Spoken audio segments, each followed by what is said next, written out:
by the sounds I'm breathing in. Hold tight. What is up, YouTube? I'm well overdue for this video, but this video is going to be my 4-year tummy tuck update. The way I want to do this video is basically I want to just recap, the surgery and cover some key points, key questions that I've had throughout the years, healing timeframes, just random questions that I've got throughout the year. I just want to cover key points. I'm also going to be adding in pictures and videos, and then of course at the end I will show you my current tummy with the tummy tuck and any last words of advice, input, things like that at the end of this video. So without further ado, let's hop into this. So I had my tummy tuck done in 2013, April 2013. I have Hashimoto's hypothyroidism, and with my first pregnancy, I was really sick. I had high blood pressure and I had to be on bed rest, not bed rest, but I basically couldn't be very active for my whole pregnancy from like 12 weeks on. Maybe it was 7 weeks on, I don't really remember. Needless to say, I gained a lot of weight. I was 19 at the time. Long story short, just through healthy eating and exercise, I lost about 60 pounds. I have my story and I will link it in here. And I felt really awesome, and then I ended up getting pregnant, having a miscarriage. I found out I had hypothyroidism, which also affects your metabolism, how you burn fat, your nutrition, things like that. And then I had my second kid. I lost the weight in like 2 weeks after that. It was a really healthy pregnancy. But needless to say, I lost about 65 pounds total before my tummy tuck, and I was left with loose skin. I did a video covering loose skin and the issues with it and the emotional stuff, things like that. I think that people who have never dealt with extreme loose skin just don't get it. And I just hope to shed light on that and understanding the emotional side of things and the physical. It can be painful. And anyway, so I had my tummy tuck done. I've had people ask what it was like immediately after waking up after a tummy tuck. So I will cover this really quick. I think a lot of people fear being put under, which is totally understandable. I was so scared. First thing waking up, everybody reacts differently to anesthesia, but I woke up cold, sick, really cold, really sick, and very emotional, crying. I just wanted my husband. But I remember you're gonna be really sleepy and really exhausted. They're going to, as soon as you're like awake, they're going to immediately make you move from the bed to a different bed or a reclining chair. Even if you stay overnight, you're gonna have to do that. When they ask you to move, you're gonna be like, wait, what? Like, don't you guys have a little power lift machine to do that for me? I ain't moving. You have to do it, and you're gonna be very mad at all of the nurses, and it's intense. 5 pounds of skin was taken off, and I didn't lose any weight. You're going to be very swollen for the next year after a tummy tuck, especially the first 6 months. You're gonna have swelling. And they call it swell hell. It can be pretty intense, and I had really intense swelling, but I was even swollen up to a year. And even then, after workouts or whatever, I would swell and it would go away, and it's just extreme. Someone else asked, how long till your tummy is flat? And so that is one thing. It kind of has to do with swelling. Everybody's different. For me, it was a good 6 months till the major swelling went away, but for me, it was a year. It was past a year for my ability to be completely flat. But I also had a revision at 6 months, so that might have postponed it a little bit. But I will add in, you guys, you have to think about visceral fat. Surgeons recommend being at a 30 BMI before your surgery. I think it's 30. You want to be as close to your goal weight as possible before your surgery, because just think about it. You're gonna have your surgery, and then if you lose more weight, you might have more loose skin. The other thing is, though, you guys, there's fat inside your body around your organs. No liposuction, nothing in this world, no surgical thing in this world can take care of that. So if you are still unhealthy and wanting to have this tummy tuck, you're not gonna have a flat tummy if you have visceral fat all around your organs. You're gonna look bloated still. Do you get what I'm saying? So it is so important to be at your ideal weight. If it's more important to you to get the loose skin off now, and then continue to lose more weight and focus on your health, and then if you have to have another tummy tuck in the future, so be it. That's up to you. But if you're wanting a flat tummy, you have to keep in mind visceral fat, eating healthy. That's the only thing that gets rid of visceral fat, is a healthy diet. You can't out-train a bad diet. So there's that. I had my tummy tuck done. My baby Baden was 6 months old. I couldn't hold him for about 2 weeks, And so I basically lived at my mom's to have help from my sister and my family. So I was, let's see, the first 4 days were the worst. You're gonna be in a lot of pain. Keep up on those meds around the clock. You'll get through it, I promise. Day 5, you're gonna feel like a new woman. It was about a week until I started weaning off my medication. It was 2 weeks till I could be home. And I could lift my son out of the crib because he was still on the newborn setting, so I didn't have to lean as much. And I would carry him very carefully. I would put him, close to my body so I wasn't, adding pressure to my abs because you have abdominal work done. I would take him downstairs and I would just either put him in a swing and then relax, or I would just kind of put him on the floor, let him play.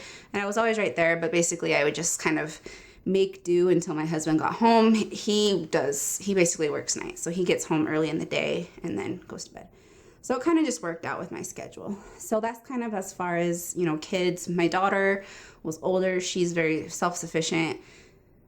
Kids that are older than like two or three, like they don't have to be held. It's hard emotionally.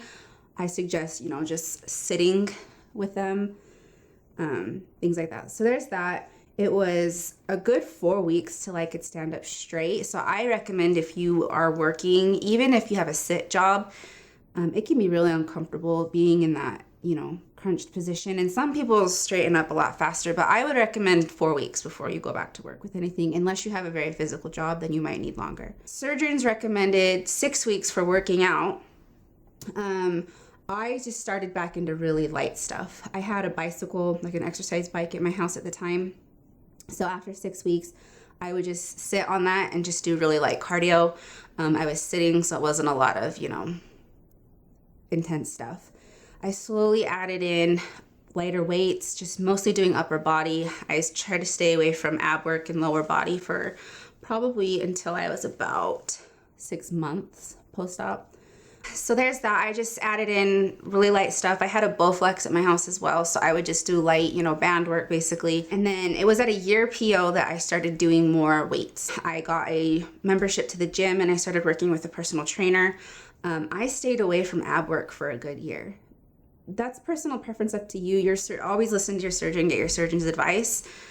But for me, I didn't want to ruin the permanent stitching. It takes about a year to scar anyway, for scars to fully heal. I've talked about that many times. And so I just didn't want to risk, pulling a stitch or stretching out the scar in your abs. Like, I have the permanent stitching in there. So it's personal preference, but I didn't care to do ab work. I didn't need to do ab work. My abs were fine, So after a year was when I started adding in, more strength training. Here we are 4 years later.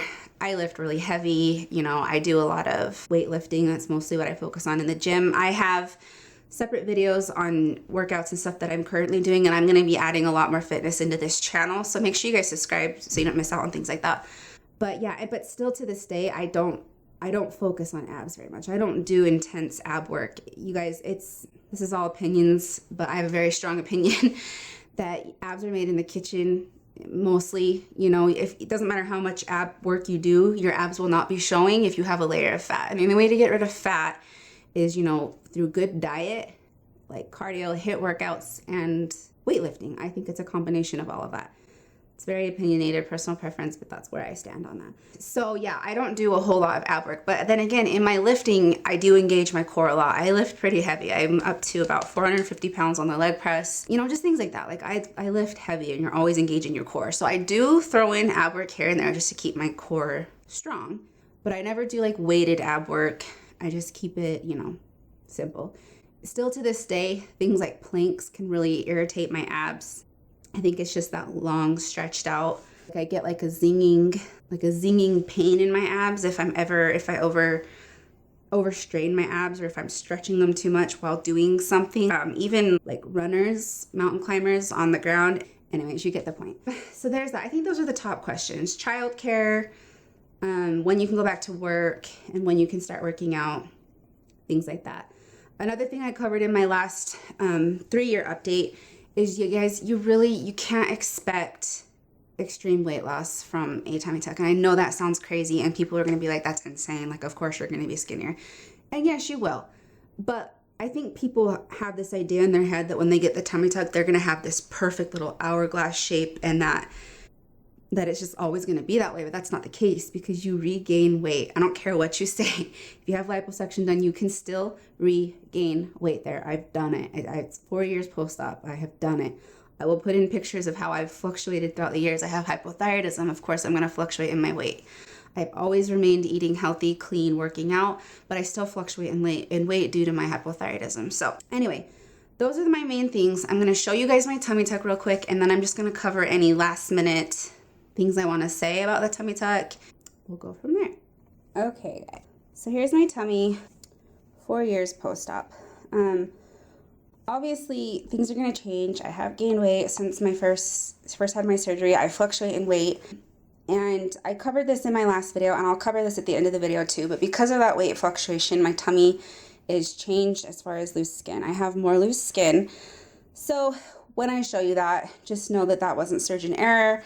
It's just loose skin. But this is generally what it looks like right now.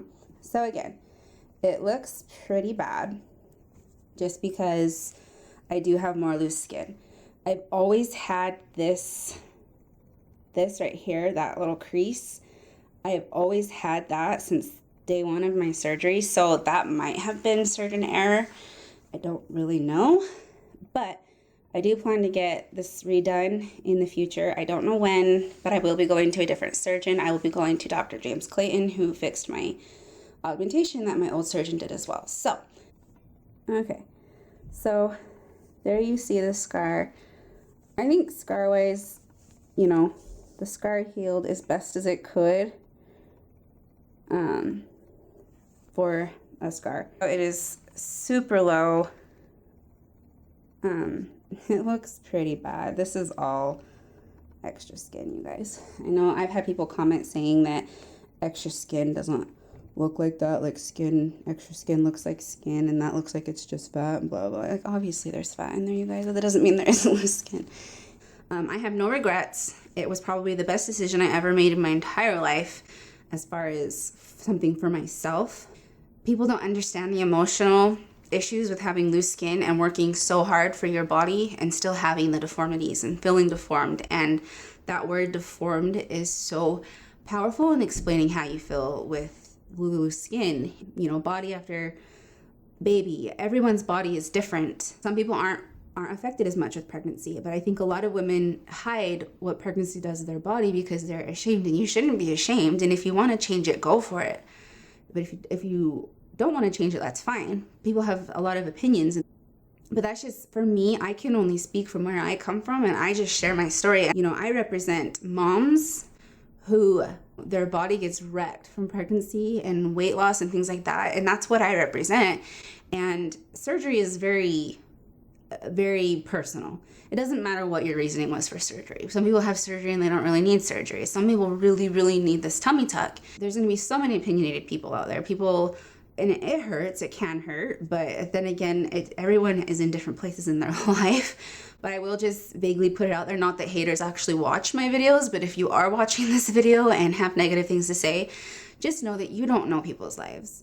You don't know what it was that got them to that point. I've had people make comments about, oh, well, you should just eat healthy, da da da. I do, but I have a disease that affects it. I had high blood pressure during my pregnancy. You know, there was other factors that went into that. You don't know people's lives, whether they had a tragic accident or a tragic thing in their life, or someone died and they went through a phase of depression and they overate and that's why they got overweight. You don't know people's lives. Maybe there's nothing that happened and they just struggle with depression. Maybe overeating is what they struggle with. You don't know people's lives, and it's so easy for people to make their comments and to judge and whatever else, and it's lame, and haters are always going to make their comments. Like I said, they probably aren't even watching this video to try to get it, but just for people who are going through this surgery, like, just, you got to kind of learn to have that wall of just knowing that everybody else has their own views on life and they have their own experiences and they're not going to understand things. Okay, anyway, sorry for the hater rant. In conclusion of my story, obviously, my mommy makeover isn't fully done yet as far as what I want, and I know that everyone has their opinions of just being happy with your body. You look fine the way you are, blah, blah, blah, you guys, but there's certain things that bother me and there's certain things that don't. My stretch marks don't really bother me, but the loose skin and not having my body where I want it to be does bother me. So if that's off track, then I kind of worry more about my stretch mark. Everyone has their own opinions and their own things that they want in life, and it's not up to other people to judge that. I have now lost 75 pounds from my initial journey, and I've had the tummy tuck done. Obviously, I need that redone. I might even need more of a 360 lift. I actually went and got a consultation done, and I'm gonna have to have 2 separate surgeries, but in those 2 separate surgeries, I will be having 2 surgeries done at once, so I technically need 4 more. I have loose skin on my thighs still, just from previous weight loss, and I also have a lot of loose skin on my upper back. It's called a bra line lift. Like, I know that I sound like I'm being really picky, but you guys, you don't understand the deformity. And when I wear like sports bras and tank tops, I'm in the gym all the time, and then I have this overhang of skin, and it makes me so self-conscious, and it's frustrating working so hard on getting toned back there, but then you just have this overhang. And I'm gonna do a separate video on this, but I'm just gonna briefly cover this. And then obviously my thighs, it's hanging. Like, my surgeon even, like, he confirmed it is skin. So anyways, so there's that. I'm probably gonna have that done first. And then I of course need to get my tummy redone, and I will need to have skin on my back redone as well. So that's gonna be technically 2 separate surgeries. So that's where I'm at currently. I of course will keep you updated. I don't know when it will be done. I wanna have it done by October because we're going on a cruise, but we'll see. I probably need to go get a job if I want to save up enough before then. So that's all. My last tips of the tummy tuck, is just do it for the right reasons. Make sure you're at your goal weight and that you are focusing on health, eating clean, working out, even after your tummy tuck. I don't care if you had liposuction done or not, and it's harder to gain in that area, but you will regain in that area, and you're going to look like a little sausage stuffed into packaging. I've seen it time and time again of people who gain a lot of weight after their surgery. You have to really focus on continuing to eat healthy and exercise. So like I mentioned, this channel, I'm of course going to be updating surgeries and for future stuff, but I'm going to be adding a lot in of like health and fitness stuff. So please make sure you guys subscribe so you don't miss out on those things. Even if it's not something you're currently into, it's something I highly suggest for everyone to just start introducing health and fitness into your life. So hit that subscribe button so you don't miss out on anything. Please give this video a thumbs up. It really helps support my channel. I love you guys. I love you all. You guys, I have met some of the most beautiful people on YouTube, Instagram, Facebook. The continued support. I have my ups and downs. I have my moments, and you guys, carry me through and encourage me on those low points. And I really appreciate that. You guys are beautiful souls. And to have people who get it, to have the support system, that's why I started vlogging, and that's why I started this process, and that's why I started my surgery group. So if you're interested in my surgery group, there's going to be a link down below with instructions of how to be added. You guys, if you want to be added, you have to message me. I have all the links of where you can message me, things like that, but it's growing so fast, and it's hard to message people and then have people not respond because Messenger, some people don't check their filtered. It just gets messy. So if you want to be added in, you have to message me. I don't add in joint accounts. It has to be a profile that I can look and verify that you're an actual person. If you have a very, very, very tight-knit profile that's very private, I will probably request for you to add me as a friend so I can just verify that, and then you can delete me back off. And then I don't add profiles that don't have pictures, just common sense stuff. If you look like a fake profile, if I can't tell if you're a real person, why would I add you in a surgery group? It's a very delicate group. So anyway, you're all amazing. Thank you so much for your love and support. Subscribe, like, and I will see you next time. Bye, guys.